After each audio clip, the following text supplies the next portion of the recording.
Sri Rahul Gandhi ji.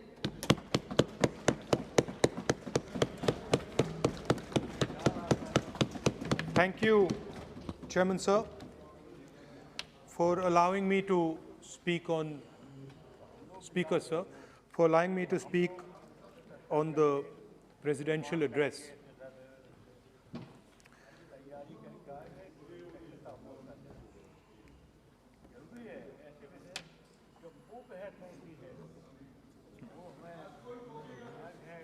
Thank you for allowing me to speak. I felt that the presidential address should have been a strategic address, an address that spoke to India about where we are and where we should be going. What are the challenges we are facing? What are the difficulties we are facing? And what is the potential direction in which we can go?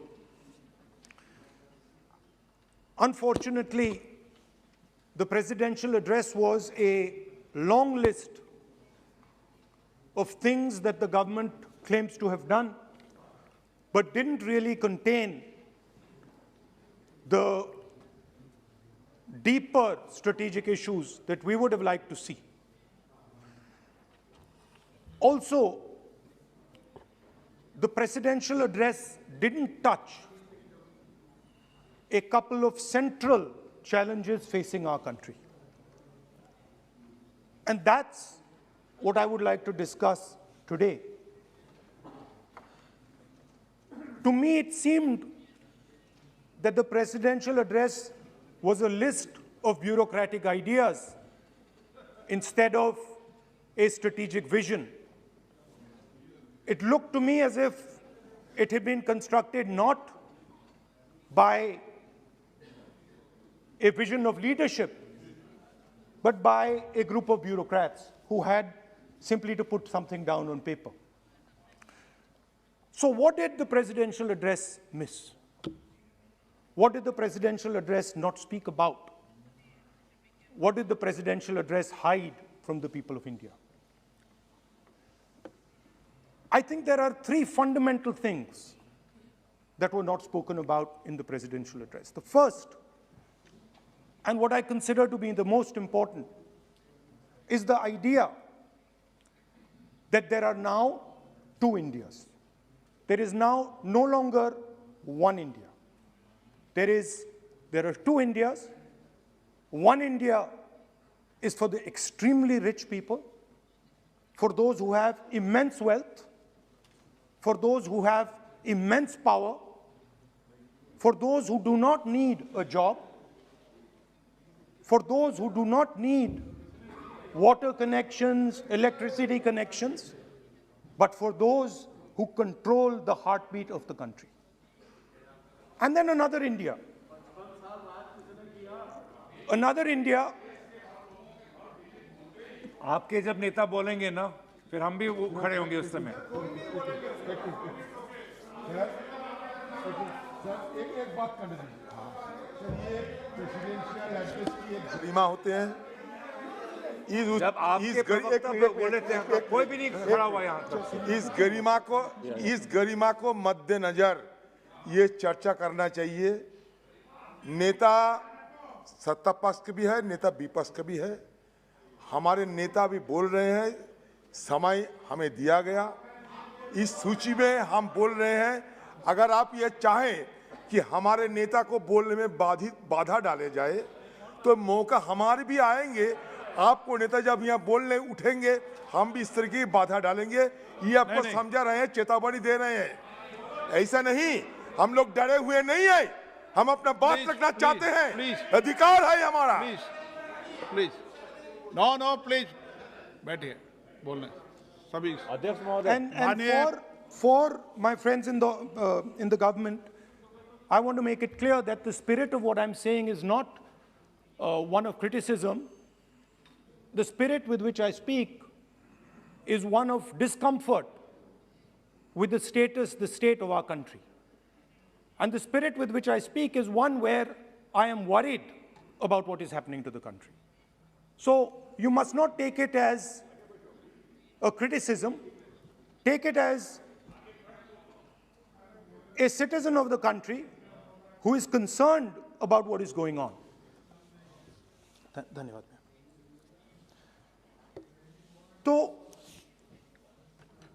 दो हिंदुस्तान बन रहे हैं, एक अमीरों का हिंदुस्तान और दूसरा गरीबों का हिंदुस्तान। और इन दो हिंदुस्तानों के बीच में खाई बढ़ती जा रही है।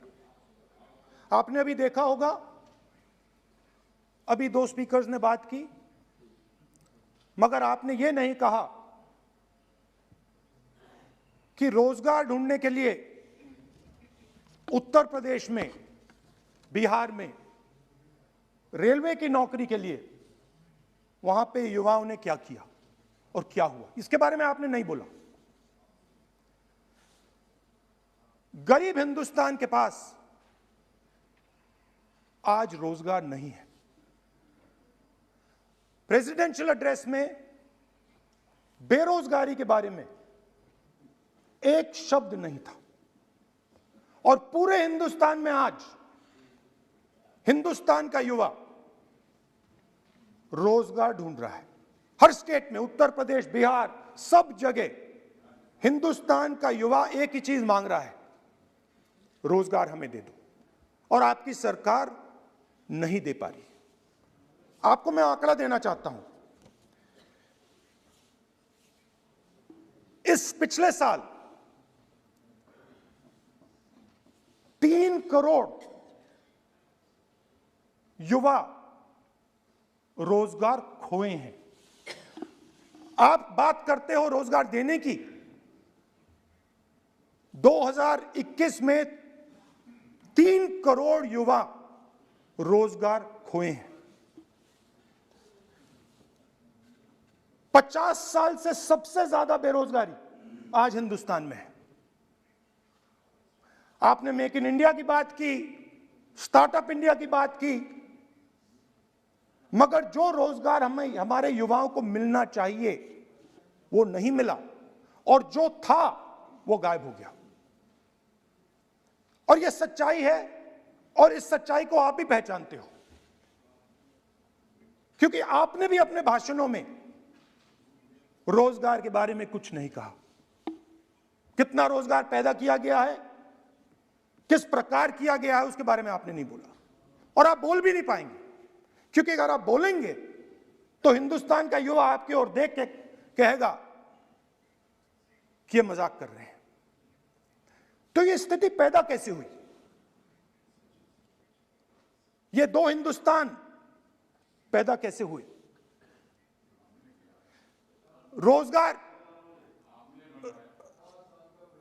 रोजगार स्मॉल और मीडियम इंडस्ट्री और जो हमारा इनफॉर्मल सेक्टर है उधर बनता है। लाखों करोड़ रुपया आपने उनसे छीनकर हिंदुस्तान के सबसे बड़े अरबपतियों को दिलवा दिया। आपने पिछले 7 साल में अनऑर्गेनाइज्ड सेक्टर और स्मॉल और मीडियम इंडस्ट्री पर एक के बाद एक आक्रमण किया है। 7 की कर रहा हूं मैं, 60 की भी करूंगा मैं अपने भाषण में अंत में 60 साल की बात करूंगा आपको खुश करने के लिए। आप ठहर जाइए। मगर असंगठित जो सेक्टर है उस पर आपने आक्रमण किया। कैसे किया? नोटबंदी, गलत जीएसटी और कोरोना के समय जो सपोर्ट उनको देना था आपने नहीं दिया। नतीजा क्या हुआ? नतीजा यह हुआ कि आज 84% हिंदुस्तान के लोगों की आमदनी घटी है और वो तेजी से गरीबी की ओर बढ़ रहे हैं। यूपीए की सरकार ने, आपने पूछा 60 साल की बात आपने कही, यूपीए की सरकार ने 23 करोड़ लोगों को गरीबी से निकाला था 10 साल में। हमारा आंकड़ा नहीं है, हमारा आंकड़ा नहीं है, हमारा आंकड़ा नहीं है।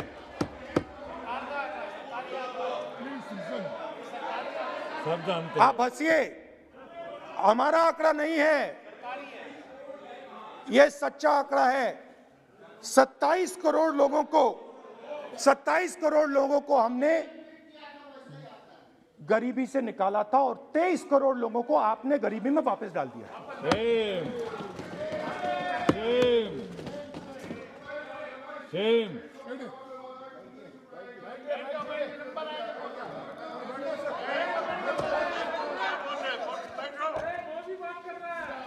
और हो क्या रहा है, फॉर्मल सेक्टर में मोनोपोलीज बन रही हैं। किसी भी आप सेक्टर में देखिए, और सबसे दो मोनोपोलिस्ट के बारे में थोड़ा सा बोलूंगा।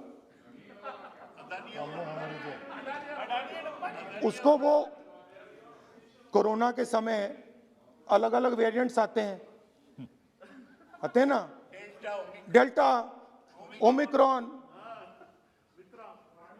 वो AA वेरिएंट है, और वो पूरा का पूरा हिंदुस्तान की जो अर्थव्यवस्था है उसके अंदर फैल रहा है। आपने बात उठाई तो मैं उसके बारे में पहले बोल देता हूं। एक व्यक्ति को, नाम नहीं लूंगा, एक व्यक्ति को हिंदुस्तान के सब पोर्ट्स,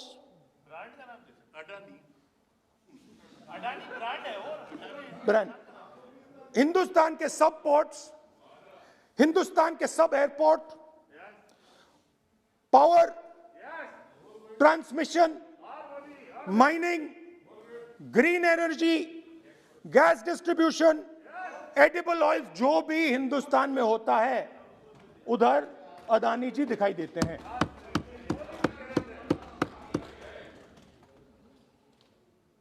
और दूसरी side Ambani ji petrochemicals, telecom, retail, e commerce में मोनोपोलियां। तो पूरा का पूरा धन जो है चुने हुए लोगों के हाथ में जा रहा है। और आपने जो असंगठित सेक्टर को खत्म किया, देखिए अगर आप इनफॉर्मल सेक्टर को खत्म कर देते और मैन्युफैक्चरिंग जॉब्स आप क्रिएट कर देते तो फिर इतनी प्रॉब्लम नहीं आती, फिर दो हिंदुस्तान नहीं बनते। मगर आपने क्या किया, आपने असंगठित सेक्टर को खत्म कर दिया। नोटबंदी, जीएसटी, कोरोना, सारे के सारे जो स्मॉल और मीडियम बिजनेसेस हैं उनको आपने बंद कर दिया। बोलने दीजिए, बोलने दीजिए। सारे के सारे जो स्मॉल एंड मीडियम इंडस्ट्री है आपने उसको खत्म कर दिया, नष्ट कर दिया। अगर आप उनकी मदद करते, और अगर आप उनकी मदद करते, उनको सपोर्ट देते, तो फिर मैन्युफैक्चरिंग सेक्टर तैयार हो सकता था। मगर जो लोग आपका मैन्युफैक्चरिंग सेक्टर बना सकते थे उनको आपने खत्म कर दिया। तो आज हिंदुस्तान में आप made in India, made in India, made in India की बात करते रहते हो। मेड इन इंडिया हो ही नहीं सकता। आज बात खत्म हो गई है, क्योंकि मेड इन इंडिया वाले हैं कौन? मेड इन इंडिया वाले स्मॉल मीडियम वाले हैं, उनको आपने खत्म कर दिया। मेड इन इंडिया वाले कौन हैं? असंगठित लोग हैं, उनको आपने खत्म कर दिया, हटा दिया, परे कर दिया। मेड इन इंडिया नहीं होने वाला है। अरे भाई, मेड इन इंडिया करने के लिए स्मॉल और मीडियम इंडस्ट्री को ही बड़ा करना पड़ेगा। बिना स्मॉल और मीडियम इंडस्ट्री को सपोर्ट दिए मेड इन इंडिया हो ही नहीं सकता है। और अगर आप पूछते हैं तो मैं आपको बताता हूं, मैन्युफैक्चरिंग जॉब्स की अगर हम बात करें तो मेरे पास आंकड़ा है यहां पे, पिछले 5 साल में मैन्युफैक्चरिंग जॉब्स 46% कम हुए हैं. 46% drop in manufacturing jobs in India. Why? Because you have destroyed the unorganized sector. Why? Because you have destroyed MSMEs. That is why you are focusing completely on 5 or 10 people. I don't have a problem with that. I don't have a problem with big industry. Focus on them. But please realize that they cannot produce jobs for you. Small and medium industry is the only people who can produce jobs for you. That is the reality. और हो क्या रहा है, 2 हिंदुस्तान बन रहे हैं, आप यहां पे भाषण देते रहते हो. नया Hindustan, new India, make in India, और कौन से नारे हैं? Startup India. आप ये बोलते रहते हो और देश में बेरोजगारी फैलती जा रही है. और आप ये मत सोचिए कि ये जो गरीब हिंदुस्तान है जिसको आप बना रहे हैं, ये मत सोचिए कि ये चुप बैठा रहेगा. ये मत सोचिए कि ये चुप बैठा रहेगा. ये चुप नहीं बैठा रहेगा. इस हिंदुस्तान को सब कुछ दिख रहा है. इस हिंदुस्तान को दिख रहा है कि आज, सुनिए, इन लोगों को दिख रहा है कि आज, ये आंकड़ा आप सुनिए, ये आपकी सरकार की देन है, ये आंकड़ा अच्छी तरह सुनिए. इस गरीब हिंदुस्तान को दिख रहा है कि आज हिंदुस्तान के 100 सबसे अमीर लोगों के पास हिंदुस्तान के 55 करोड़ लोगों से ज्यादा जायदाद है. बात समझिए. 10 लोगों के पास 40% हिंदुस्तान से ज्यादा धन है. 10 लोगों के पास. यह कैसे हुआ? यह आपने किया. यह नरेंद्र मोदी जी ने किया. और तो मैं आपको एक सुझाव देता हूं, प्रधानमंत्री जी को आपको सुझाव देता हूं. ये जो 2 आप हिंदुस्तान आप बना रहे हैं, इन 2 हिंदुस्तानों को जोड़ने का काम जल्दी से शुरू कीजिए. स्मॉल एंड मीडियम इंडस्ट्रीज की मदद करना शुरू कीजिए. जो हमारे बेरोजगार युवाएं हैं उनकी मदद कीजिए. और ये जो आप पूरा का पूरा धन इन्हीं 5-10 लोगों को दे रहे हो, क्योंकि ये आपकी मार्केटिंग करते हैं, आपको टीवी, व्हाट्सएप, फेसबुक पे लगाते हैं, ये काम आप बंद कीजिए, नहीं तो देश का नुकसान होगा. आपका नहीं, देश का नुकसान होगा. तो पहला मेरा सुझाव यह है. नंबर 2 और नंबर 3 भी है, अभी आएगा वो. और वो जो आपने 60 साल की बात कही थी, वो नंबर 3 में आएगा. Now, I'd like to speak. There are. आप तो now there are 2 competing visions of this country, which is frankly the main difference between us and them.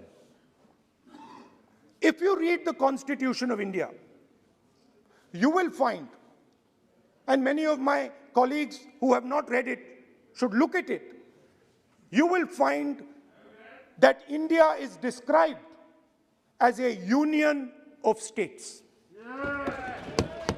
India is not described as a nation, it is described as a union of states. What does that mean? That means my brother from Tamil Nadu has to have the same right as my brother from Maharashtra, as my sister from Maharashtra, as my brother from Uttar Pradesh, as my brother from Bihar, as my sister from Manipur, Nagaland, Mizoram. That's what it means. What it means, Jammu Kashmir, of course, Jammu Kashmir, Nagaland, of course, Andaman Nicobar, of course. That is Lakshadweep. Now, what is the difference? You have to understand this. This is a serious matter. I would like to have your view on it. And I would like this Parliament House to start serious discussions instead of the type of discussions that we're having. That is why it is serious. It is serious, and I would like a serious response. Right? What I heard, frankly, what I heard in the first address today was not serious. What I heard Mr. Dwivedi say was not serious. It did not behoove this House. It was not at the standard that this House should be used to. It is not at the standard that India should watch. Now, let me come back to the discussion. Let me come back to the discussion, Speaker Sir. There are two visions.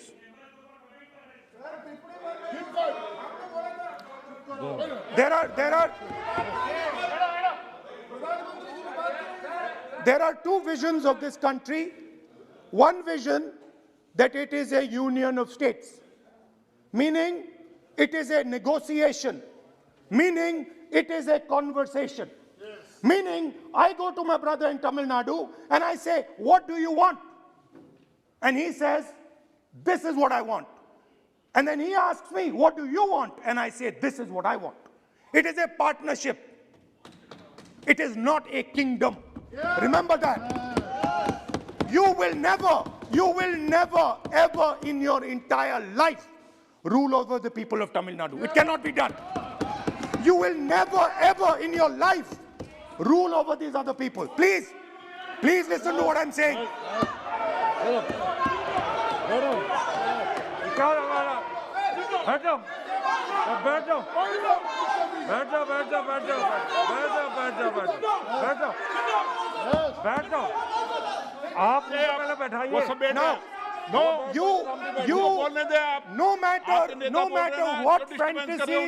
No matter what fantasies you might have, you will never ever rule over the people of the states of India. It has never been done in 3,000 years. Never ever. The only way India has been ruled. And you can look at any empire you want. You can look at Ashoka the Great. You can look at the Mauryas, you can look at the Guptas, you can look at anyone you want. It has always been ruled by conversation and negotiation. Now, what is the problem? The problem is you people are confused. The problem is you people think that these languages, these cultures, these histories, you think that you can suppress them. You have no idea of history. You have no idea what you are dealing with. Because the people of Tamil Nadu have inside their heart the idea of Tamil Nadu, the idea of the Tamil language, and then also the idea of India. Do not be confused. The people of Kerala have the idea of, I am telling you the truth. The people of Kerala have a culture. I'm now a member of Parliament of Kerala. I understand it slightly better. They have a culture, they have a dignity, they have a history. The people, like the gentleman said, the people of Rajasthan have a culture, have a history, have a tradition, have a language. They have a way of life. This is like a bouquet of flowers. This is our strength. I learn from the people of Tamil Nadu. I learn from the people of Rajasthan. I learn even from you. Every day I learn from you. I do. It's not funny. It's not funny. I learn from you. Right? It's not funny. Anyway, there is another vision. A vision that India can be ruled by a stick from the center. You people have no idea of history.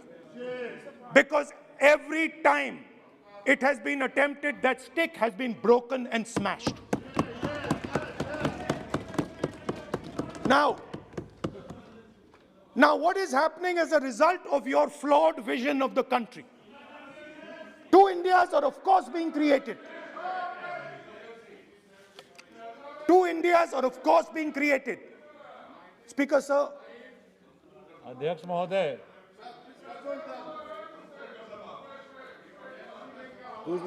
आप इधर आ सकते हो। So what is happening? Disturb हो रहे हैं sir. What is happening as a result of this flawed vision?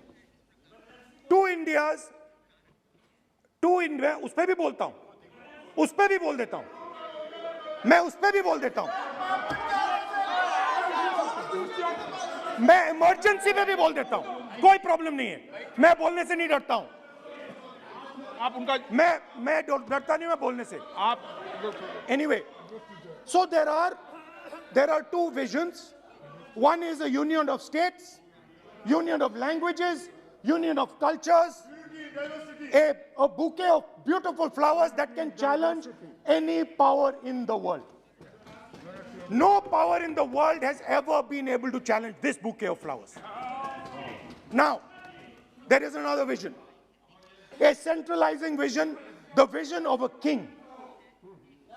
The idea of a king, which the Congress removed in 1947. We smashed that idea of a king. Now that idea of a king has come back. That there is a king, a Shahenshah, a ruler of rulers, a master of masters. Now what is happening? Now, Speaker Sir, what is happening? आप बीच में मत बोलिए। Now, Speaker. No, सबको Now, Speaker Sir, what is happening as a कोई result of disturbance this नहीं हो रहा। flawed vision? What is सामान्य happening हल्का फुल्का चलता है। is that the instruments of the conversation between our states, the instruments of the conversation between our peoples, what we call the institutions of our country, are being attacked and captured by one idea. So, for example, today, the idea of Tamil Nadu is excluded from Indian institutions. They can keep coming to you again and again and again and again and saying, need, and you will say, no, get out of here. Right? They do not have a voice in your framework. The farmers of Punjab can stand up and say, we do not agree with these 3 laws. They do not have a voice in your framework. Only the king has the voice. The farmers can sit for 1 year. They can sit for 1 year outside in Corona. They can die, doesn't matter. The king does not agree. You do not listen to anybody. And even all of you, my dear brothers and sisters in the BJP, I saw my Dalit colleague speak today, Paswanji. I saw him. He knows the history of the Dalits. He knows who has oppressed the Dalits for 3,000 years. And he is speaking with a hesitancy. He is speaking without. I am proud of him. I am proud of this gentleman. He has spoken to me what is in his heart. I am proud of this man. But he is in the wrong party. Don't worry, घबराइए मत.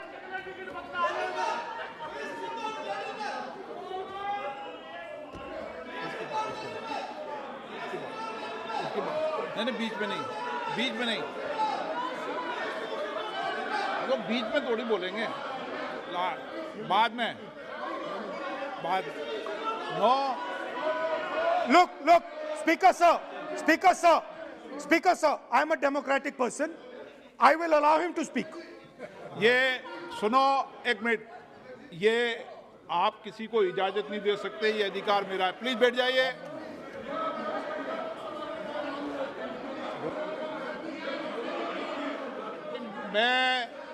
आप वो इजाजत दे सकते हैं क्या आसन को? वो इजाजत देने का अधिकार नहीं है.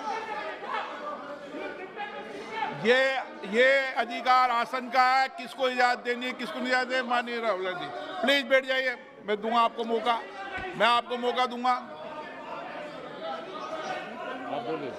So, Speaker sir. So, Speaker sir.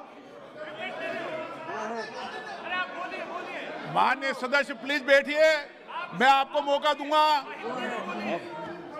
बोलते रहे आप। क्या करें? Speaker sir. Speaker sir. So this confused ideology, this confused understanding of the nation of India is playing havoc with this country. And I'll give you examples. The judiciary, the election commission, Pegasus. These are all instruments of destroying the voice of the Union of States.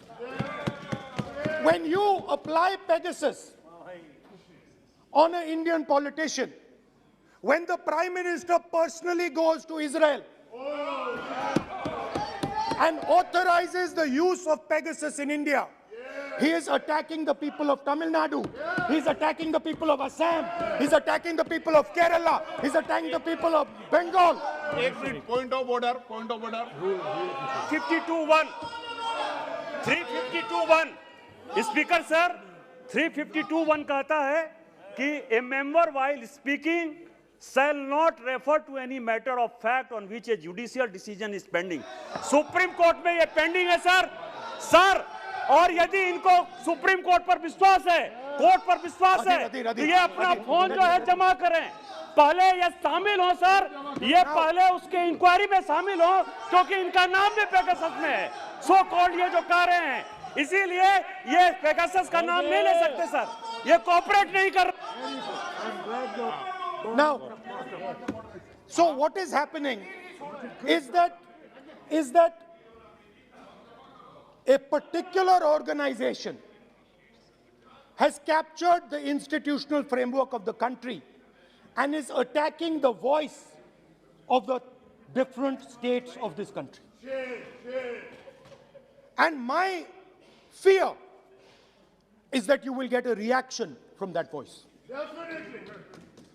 My fear is that this attack that you're carrying out on the institutional framework of this country is going to get a response from the Union of States. And you're fiddling. I understand this. You might not appreciate it, but my great-grandfather spent 15 years in jail building this thing. My grandmother was shot 32 times and my father was blown into bits. So I understand a little bit about what this country is. My blood has been sacrificed, not by me, by my great-grandfather, by my grandmother, by my father for this country. So I understand what it is. And you are fiddling with something very, very dangerous. And I am advising you, stop. Because if you do not stop, you will create a problem. You have already started creating the problem. The problem has already started in the northeast. The problem has already started in Tamil Nadu. You're not visible. It's not visible to you right now. Jammu Kashmir, which I will speak about, which is my third point. Now, what you're fiddling with is extremely dangerous, and it demonstrates a complete lack of understanding of history. Please, this evening, go back and look at all the empires that have ever ruled India. Look at them carefully. You will find that every single one of them is a union of states.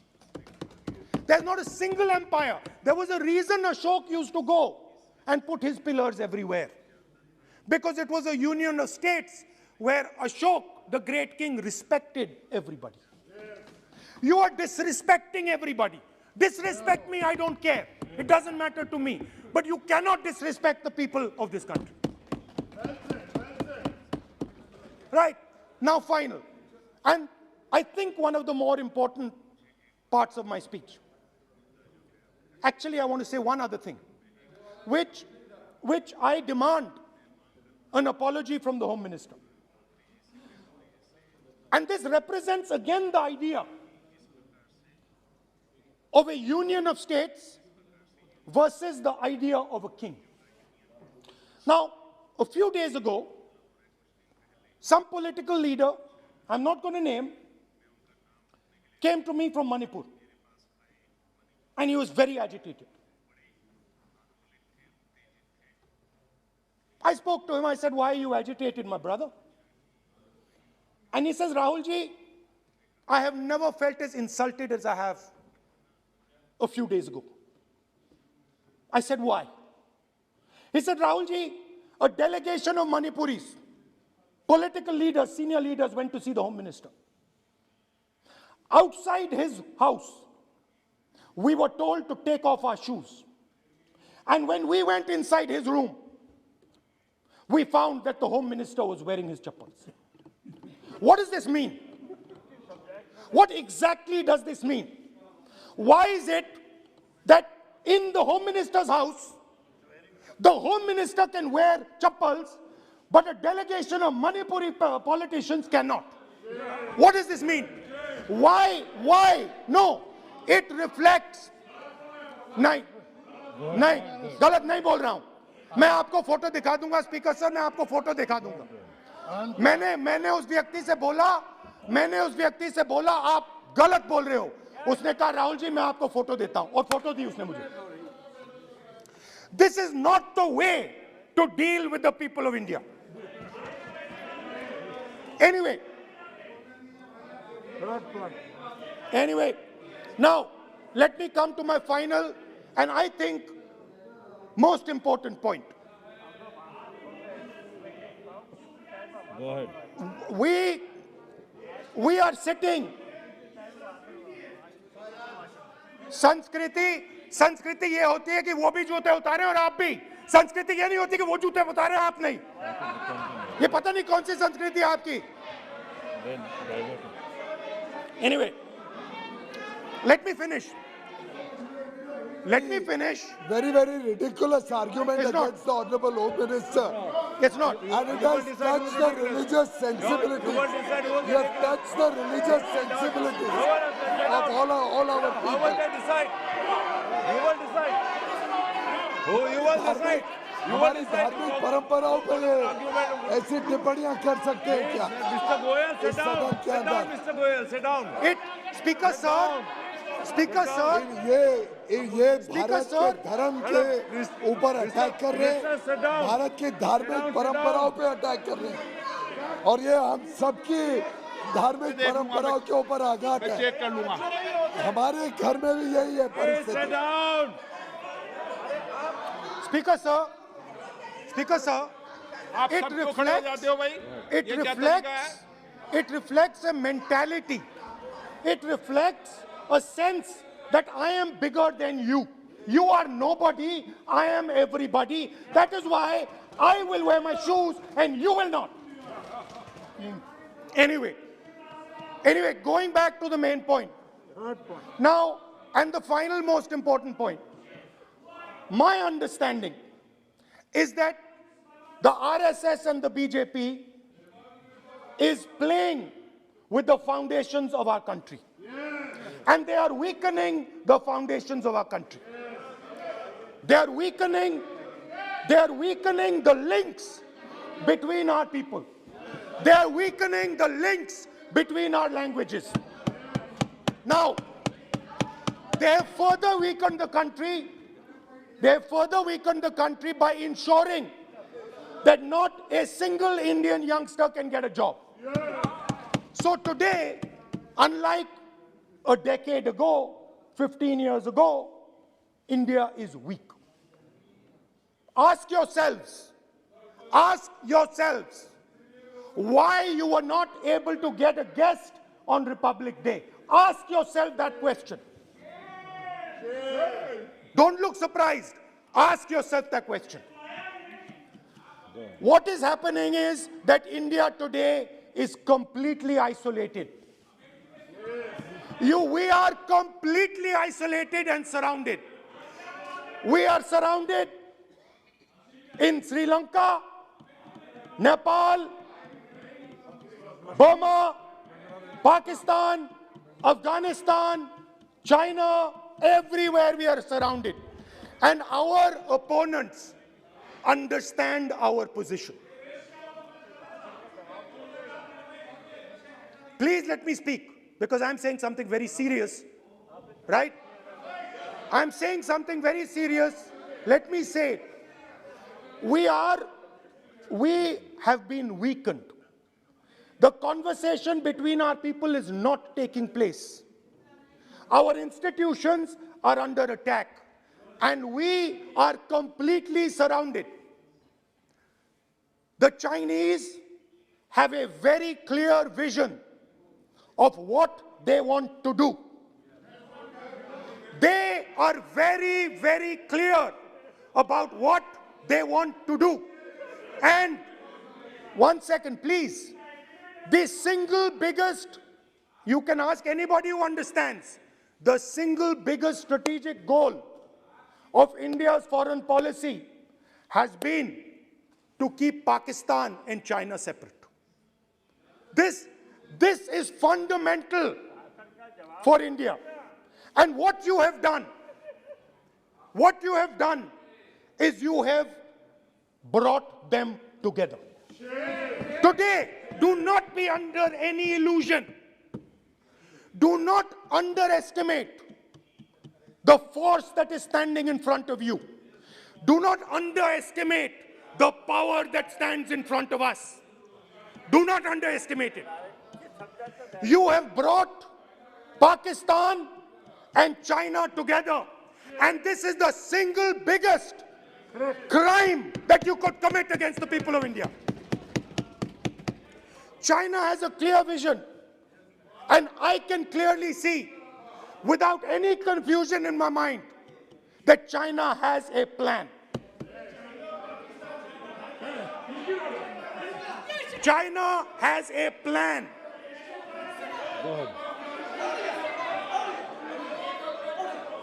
I can see without any doubt that the Chinese, please, we are all nationalists, so let us discuss properly. I can see that China has a clear-cut plan. The foundations of their plan have been put in place in Doklam and in Ladakh. Do not underestimate what we are facing. This is a very, very serious threat to the Indian nation. This is a very, very serious threat to the Indian nation.